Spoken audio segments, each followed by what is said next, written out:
Hai guys, kita lanjutkan lagi materi kita tentang hukum Newton. Kali ini kita membahas jenis-jenis gaya dalam hukum Newton, dilengkapi dengan pembahasan soal. Kita mulai dari gaya berat. Apa itu gaya berat? Gaya berat benda di bumi adalah gaya gravitasi yang dikerjakan bumi pada benda. Dengan gaya gravitasi tersebut, benda dipercepat atau mendapat percepatan gravitasi G sesuai dengan hukum 2 Newton. Dirumuskan F sama dengan M kali A, atau dalam hal ini gaya ini bisa kita ganti dengan W, gaya berat, sama dengan M kali G. Di W adalah gaya berat, satuannya Newton, M adalah massa benda, satuannya kilogram, G adalah percepatan gravitasi meter per sekon kuadrat. Lihat animasi tersebut bahwa benda arah gaya gravitasinya menuju ke pusat bumi. Sekarang apa itu gaya normal? Ketika balok jatuh telah sampai ke lantai, gaya gravitasi tetap bekerja walaupun bendanya sudah berhenti. Sesuai hukum ketiga Newton, gaya aksi atau gaya berat yang dikerjakan benda pada lantai akan menimbulkan gaya reaksi dari lantai. Pada benda, gaya ini disebut gaya normal. Jadi arah gaya normal itu selalu tegak lurus dengan permukaan sentuhnya. Kita lihat animasi di samping. Setelah baloknya jatuh ke lantai, maka muncul gaya reaksi yang dinamakan dengan gaya normal. Arahnya tegak lurus permukaan sentuhnya. Sekarang kita lihat beberapa gaya normal pada benda berdasarkan posisi bendanya. Perhatikan pada gambar yang pertama ini, ada benda di permukaan bidang yang datar. Kita gambarkan gaya normalnya itu adalah digambarkan dari bidang sentuh mengarah tegak lurus terhadap permukaan, jadi mengarah ke atas. Sedangkan W adalah gaya berat, kita gambarkan dari titik pusat massa mengarah ke bawah, ke pusat bumi. Nah, sedangkan bendanya ditarik ke sumbu X dengan gaya tariknya F. Bagaimana gaya normalnya? Untuk sumbu Y, karena bendanya mengarah ke sumbu X, maka sumbu Y-nya dalam posisi diam, jadi sigma Fy sama dengan 0. Jadi sumbu Y ada dua gayanya, gaya normal dan gaya berat. Jadi bisa kita tuliskan di sini N, misalnya yang ke atas positif, maka W-nya yang mengarah ke bawah misalnya dianggap negatif, sama dengan 0. W-nya atau gaya beratnya kita pindahkan ruas, jadilah N sama dengan W. Ini untuk posisi pertama. Bagaimana kita lihat gaya normal pada posisi yang kedua? Yang membedakan pada posisi kedua, gaya tarik pada posisi pertama itu gayanya mendatar, sedangkan di posisi benda keduanya ini gaya tariknya membentuk sudut alfa terhadap bidang datarnya. Jadi nomor 2 gaya normalnya masih sama, tegak lurus dengan permukaan, dan gaya beratnya mengarah ke pusat bumi. Kemudian gaya di sini, gaya tariknya kita uraikan ke masing-masing sumbu. Kalau kita uraikan ke sumbu X, ini sama dengan Fx. Fx nilainya F cos alpha. Kenapa cos alpha? Karena posisinya di samping sudut. Sedangkan kalau kita tarik ke sumbu Y, ini Fy-nya menjadi F sin alpha karena posisinya di depan sudut. Ini Fy-nya di depan sudut, makanya kita menggunakan sin alpha. Dari beberapa gaya ini kita bisa tuliskan persamaannya. Untuk sumbu X menjadi sigma Fx, karena bendanya mengarah ke mendatar ke arah sumbu X, maka berlaku hukum kedua Newton, sigma Fx sama dengan M kali A. Fx nya itu adalah F cos alpha sama dengan M kali A. Rumus ini, rumus F cos alpha sama dengan M kali A adalah untuk permukaan licin. Bagaimana kalau permukaannya kasar? Kalau permukaannya kasar berarti ada gaya gesek. Gaya geseknya digambarkan mengarah ke sebelah kiri. Ini gaya geseknya. Jadi bisa kita tuliskan F cos alpha bernilai positif karena searah dengan arah gerakan. Gaya geseknya bernilai negatif karena menghambat gerakan. Ini sama dengan M kali A. Ini kalau dia permukaannya kasar. Sekarang kita lihat pada sumbu Y-nya, sigma Fy. Nah, sigma Fy karena gerakannya tidak mengarah ke sumbu Y, maka ini sigma Fy-nya berlaku hukum 1 Newton sama dengan 0. Sigma Fy-nya kita uraikan, yang ke atasnya ada 2 N dengan Fy. Yang ke atas kita misalkan positif, N-nya positif, terus kita tambahkan karena Fy-nya pun juga mengarah ke atas, Fy-nya F sin theta. Sedangkan yang mengarah ke bawah adalah gaya beratnya W. Jadi karena mengarah ke bawah tandanya negatif, min W sama dengan 0. Jadi kalau ingin mencari gaya normalnya, N sama dengan pindah ruas, W-nya jadi positif, F sin theta-nya jadi negatif. Jadilah ini alasannya mengapa gaya normalnya dengan gaya tariknya membentuk sudut alfa, jadilah N sama dengan W dikurang F sin alfa. Sekarang kita lihat posisi gambar yang ketiga pada bidang miring. Jadi kalau pada bidang miring kita gambarkan bendanya memiliki gaya berat, kita tarik bendanya, pusat masanya ke pusat bumi W, gambarnya boleh dari sini, dari pusat masanya ke pusat bumi, mengarah ke pusat bumi, inilah gaya beratnya. Sedangkan yang mengarah ke permukaannya ini jadi W cos alpha, yang mengarah arah gerakannya ini jadi W sin alpha. Gaya normalnya sama dengan persamaan yang kedua tadi, sigma Fy-nya bernilai 0, maka N sama dengan W cos alpha. Ini gaya normal untuk permukaan yang ketiga. Sedangkan untuk hukum kedua Newton pada gambar yang ketiga ini, kita bisa tuliskan sigma F sama dengan M kali A. Sigma F yang di sini yang menyebabkan bendanya menuruni bidang adalah W sin alpha. W sin alpha M kali A. Ini persamaan benda pada permukaan yang licin. Gaya berikutnya yang kita bahas adalah gaya gesekan. Apa itu gaya gesekan? Gaya gesekan adalah gaya yang ditimbulkan ketika dua permukaan benda saling bersentuhan. Contohnya lemari besi dengan lantai. Arah gaya gesekan selalu berlawanan dengan arah gerak benda. Jadi kalau misalnya bendanya kita dorong mengarah ke kanan, maka arah gaya gesekannya mengarah ke kiri. Ada dua jenis gaya gesekan. Yang pertama, gaya gesekan statis. Gaya gesekan statis adalah gaya gesekan yang menyebabkan benda tidak dapat bergerak sama sekali. Nilai gaya gesekan statis maksimum pada benda artinya jika kita ingin mendorong benda sampai dapat bergerak, besarnya gaya yang dikerjakan harus lebih besar daripada gaya gesek statis maksimum. Besarnya gaya ini dirumuskan, jadi lambang gaya gesek statis adalah Fs sama dengan mu s kalikan N. Mu s nya adalah koefisien gesek statis, N nya adalah besarnya gaya normal pada benda.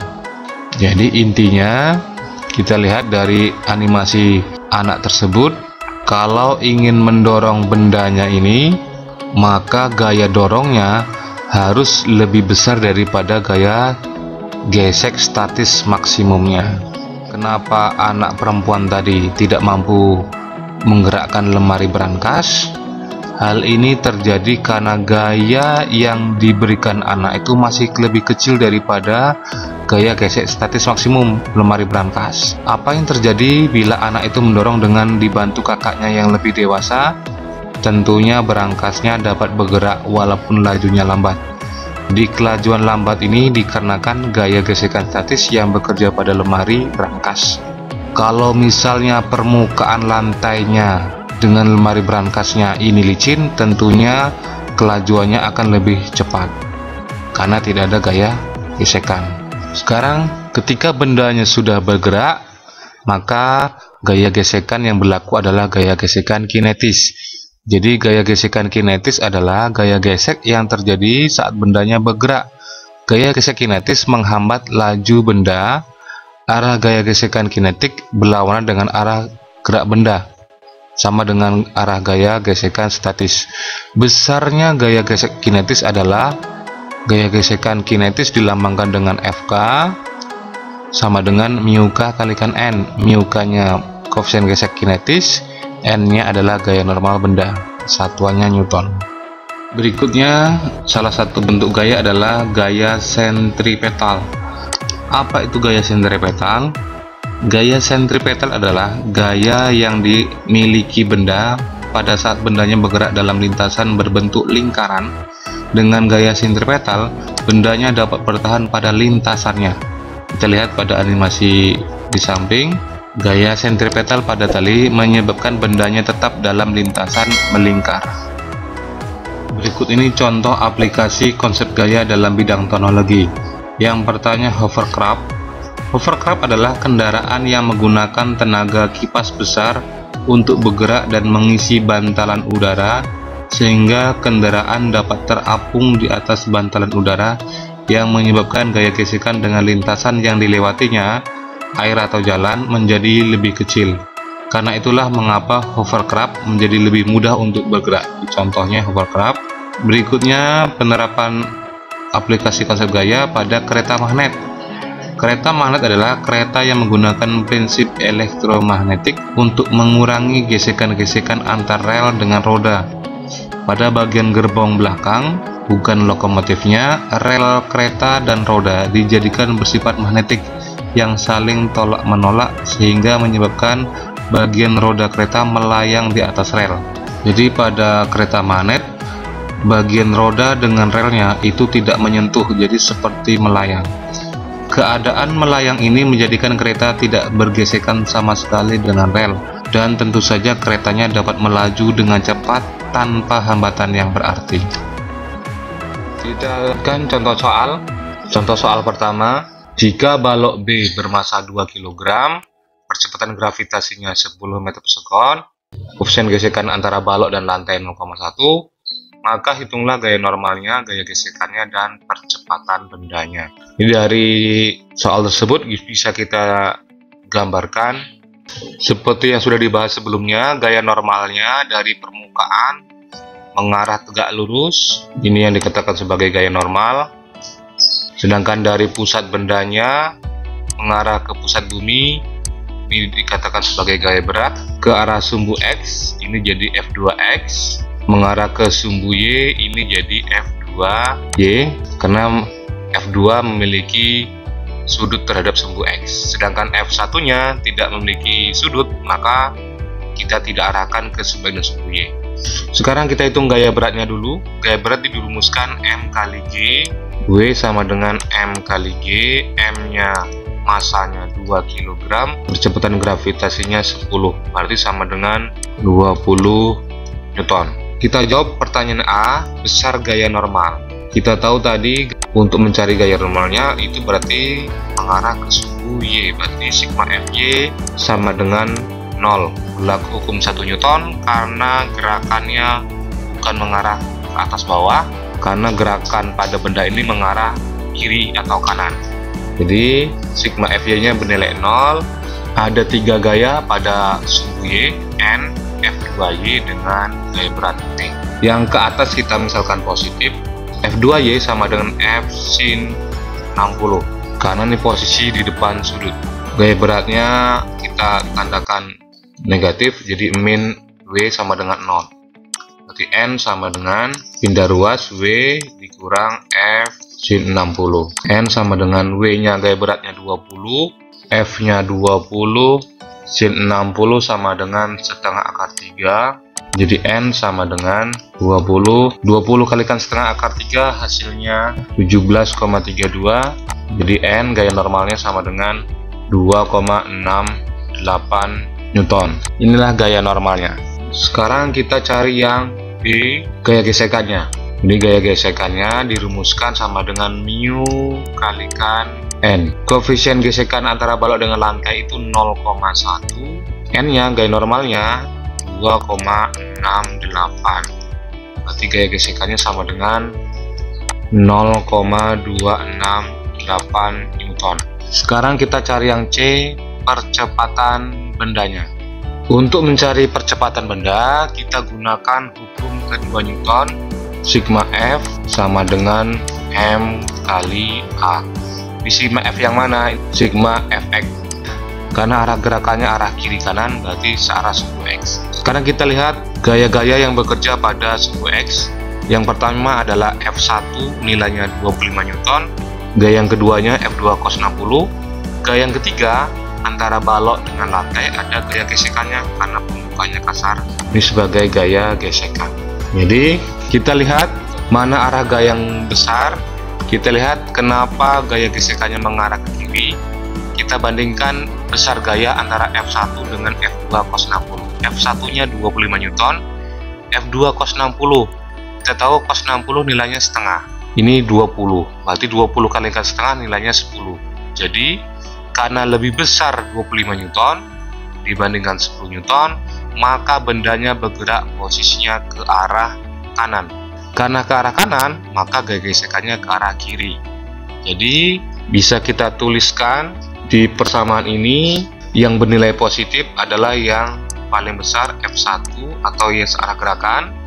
Kemudian kita F2 cos 60 nya kita kurangi F2 cos 60. Kemudian yang terakhir adalah gaya gesekannya, min gaya gesek sama dengan M kali A. Sekarang ini gaya gesekan apa yang berlaku? Karena bendanya sudah bergerak, berarti gaya gesekan kinetis. Makanya di sini adalah μk-nya. Nah, kita masukkan F1 nya 25 Newton, F2 nya 20, cos 60 nilainya setengah, gaya gesekannya 0,268 sama dengan masanya 2 kg, percepatan yang dicari. Kita hitung 25 dikurangi 10 dikurangi 0,268 sama dengan 2A, hasilnya 14,732 dibagi 2 sama dengan A. Jadi A sama dengan percepatannya 7,36 meter per sekon kuadrat. Inilah jawaban untuk yang C, percepatan bendanya. Kita lanjutkan contoh soal yang kedua. Apabila gaya gesekan antara balok dan lantai mu K-nya 0,1, G-nya 10 meter per sekon kuadrat, maka pertanyaannya ada sampai 4. Yang pertama, gaya normal masing-masing benda. Sebelum kita jawab pertanyaan A, B, C, D ini, kita gambarkan dulu gaya-gaya yang bekerja pada kedua benda ini. Kita misalkan benda 4 kg itu benda A, benda B-nya 2 kg. Jadi gayanya kita gambarkan, ini Fx-nya mengarah ke sumbu X, gaya 10 Newton ini membentuk sudut 37 derajat, maka kita arahkan ke sumbu X jadilah Fx. Kita tarik ke sumbu Y jadi Fy. Kemudian di benda B ini memiliki gaya berat, digambarkan dari pusat massa mengarah ke pusat bumi. Gaya normalnya dari bidang sentuhnya mengarah ke atas, tegak lurus. Kemudian ada gaya gesek benda B mengarah ke kiri, karena gerakannya cenderung akan bergerak ke kanan. Kemudian untuk benda A, gaya normalnya NA nya, ini gaya beratnya, dan ini gaya gesekannya. Sekarang kita jawab yang A, besarnya gaya normalnya. Kita cari gaya normal untuk yang benda B. Untuk benda B sama dengan contoh soal sebelumnya, langsung saja NB sama dengan WB dikurangi FY. WB itu gaya berat benda B MB kalikan G, sedangkan FY adalah F sin 37. Kita masukkan MB nya, benda B nya 2 kilo, percepatan gravitasinya 10, F nya 10, sin 37 sama dengan 3/5. Ini jadi 20, ini jadi 6, sama dengan NB nya 14 Newton. Sekarang kita cari gaya normal pada benda A, NA, karena pada sumbu Y benda A ini hanya 2, NA dengan WA, gaya beratnya berarti sin NA sama dengan berat benda A. Jadi gaya normal A sama dengan WA nya itu dirumuskan MA kalikan G. MA nya 4 kilo, G nya 10 sama dengan 40 Newton. Inilah gaya normal pada benda A. Sekarang kita cari jawaban pertanyaan yang B, besar gaya gesek. Jadi gaya gesek ada 2, kita cari gaya gesek pada benda B. FGB dirumuskan mu kalikan N. Karena ini kita lihat pada benda B, maka di sini adalah NB-nya. Koefisien gesekannya mu K-nya 0,1, NB-nya 14 Newton sama dengan 1,4 Newton. Kemudian kita cari gaya gesekan pada benda A, FGA-nya dirumuskan mu kalikan N, N-nya adalah NA. Mu-nya 0,1, NA-nya adalah 40 sama dengan 4 Newton. Ini gaya gesekan pada benda A. Kita jawab pertanyaan yang C, besar percepatan benda. Kalau ingin mencari besar percepatan benda, berarti kita menggunakan hukum kedua Newton, sigma F sama dengan M kali A. Untuk bendanya itu bergerak ke arah kiri kanan, berarti ini ke arah sumbu X, berarti ini sigma Fx. Ada 3 gaya yang bergerak searah sumbu X, Fx, FGB, dan FGA. Nah, yang searah dengan arah gerakan itu kita misalkan positif, berarti ini Fx-nya yang positif. Fx dikurang gaya gesek benda B dikurangi gaya gesek benda A sama dengan M kali A. M-nya itu massa totalnya, karena bergeraknya benda A dengan benda B, maka kita hitung massa totalnya. Untuk sumbu X ini berarti karena posisi samping sudut, maka kita pakai cos F cos 37. Gaya gesek benda B tadi 1,4, gaya gesek benda A tadi nilainya 4. Massa totalnya berarti massa A ditambah massa B, 4 ditambah 2 kalikan A percepatannya. F nya itu nilainya 10, cos 37 nilainya 4/5. Ini kita kurangkan jadi min 5,4 sama dengan 6A. Ini hasilnya 8 dikurang 5, 4, 2,6. Ini sama dengan 6A. Jadi A sama dengan 2,6 dibagi 6, 0,43 meter per sekon kuadrat. Sekarang kita cari tegangan tali antar kedua benda. Berarti posisinya di sini tegangan tali, karena arah gerakannya ke kanan, maka tegangan talinya mengarah ke kanan. Jadi kalau ingin mencari pertanyaan yang D, tegangan tali, maka kita hanya lihat benda A saja. Dari benda A kita gunakan hukum kedua Newton, sigma F sama dengan M kali A. Berarti gaya yang bekerja pada benda A ada 2, T. Untuk sumbu X ada 2 benda yang bekerja, T dengan FGA.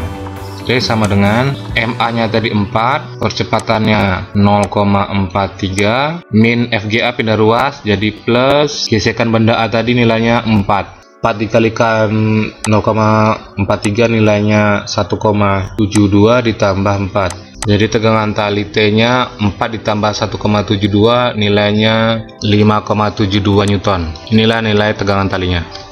Soal selanjutnya nomor 3, balok masanya 20 kg berada di lantai kasar dengan arah gayanya F seperti pada gambar. Koefisien gesekan mu S nya, koefisien gesekan statisnya mu S nya 0,4, koefisien gesekan kinetiksnya mu K nya 0,3. Tentukanlah besarnya gaya gesekan pada saat balok tepat akan bergerak. Nah, di sini kita jawab, ini yang ditanya besarnya gaya gesek saat tepat akan bergerak. Jadi saat tepat akan bergerak, gaya gesekan yang terjadi adalah gaya gesekan statis maksimum. Jadi langsung kita jawab aja. Kita cari gaya gesekan statis maksimumnya, dirumuskan sama dengan mu S kalikan N. Mu S nya 0,4. Gaya normalnya, kalau kita gambarkan gaya normal, jadi ini gaya normalnya tegak lurus dengan bidang, ini gaya beratnya. Karena gaya F tidak membentuk sudut, maka bisa dikatakan N gaya normal sama dengan gaya berat. Di sini gaya beratnya M kali G, M nya 20 kg, percepatan gravitasnya 10, jadi sama dengan 200 Newton. Gaya normalnya sama dengan 200 Newton, jadi sama dengan 80 Newton. Inilah gaya gesekan saat balok tepat akan bergerak.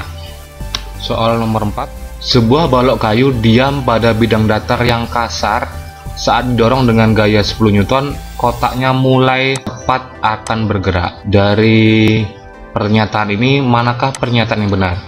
Sekarang kita jawab. Nomor 1, balok tetap diam jika didorong dengan gaya 8 Newton.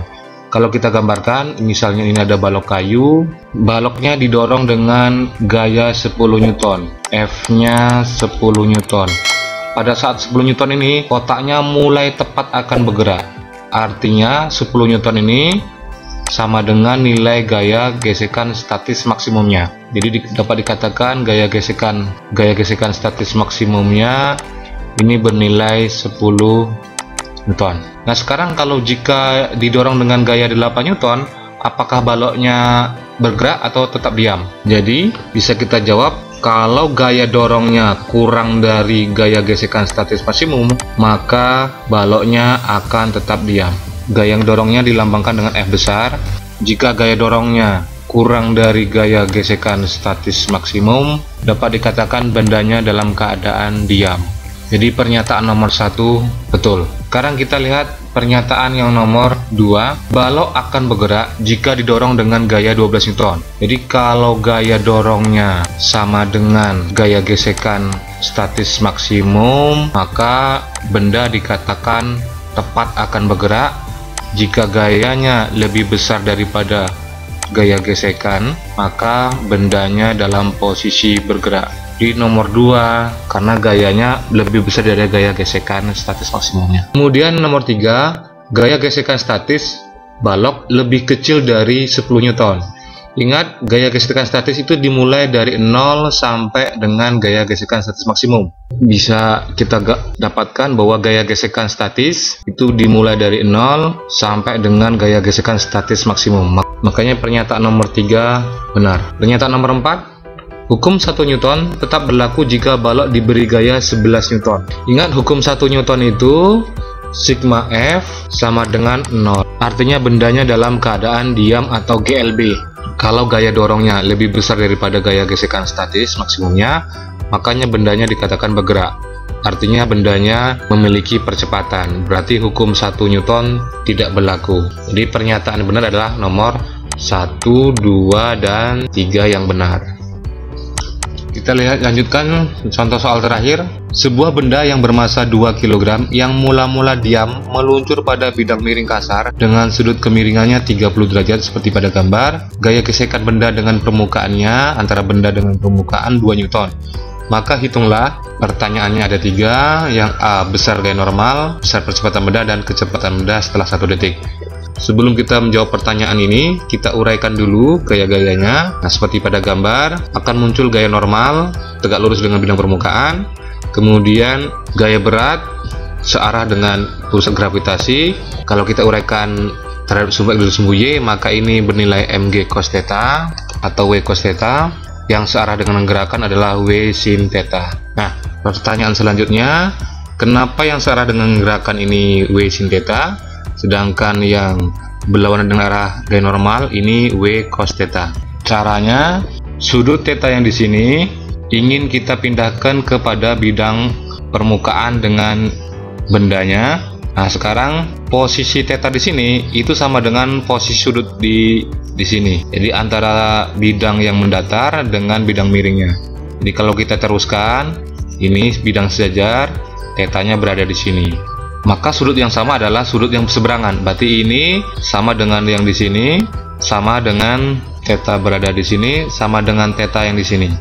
Itulah kenapa kalau tetanya ada di sini, maka ini kalau kita tarik menjadi mg cos theta karena ini posisi samping sudut, sedangkan yang searah dengan gerakan adalah mg sin theta karena ini posisinya depan sudut. Sekarang kita jawab pertanyaan yang A, gaya normal bendanya. Dari sini udah kelihatan gaya normal itu berlawanan arah dengan W cos theta. Ini sudah kita bahas sebelumnya di pembahasan materi. W-nya M kali G kali cos theta, jadi M-nya 2 kg, G-nya 10, cos 30, di sini 20, cos 30 nilainya setengah akar 3, sama dengan 10 akar 3 Newton. Ini jawaban yang A, besarnya gaya normal. Sekarang kita jawab pertanyaan yang B, besar percepatan benda. A-nya berarti kita menggunakan hukum 2 Newton, sigma F sama dengan M kali A. Ini sigma F, berarti jumlah gayanya ada 2, mg sin theta dengan gaya gesekannya untuk yang searah dengan arah gerakan.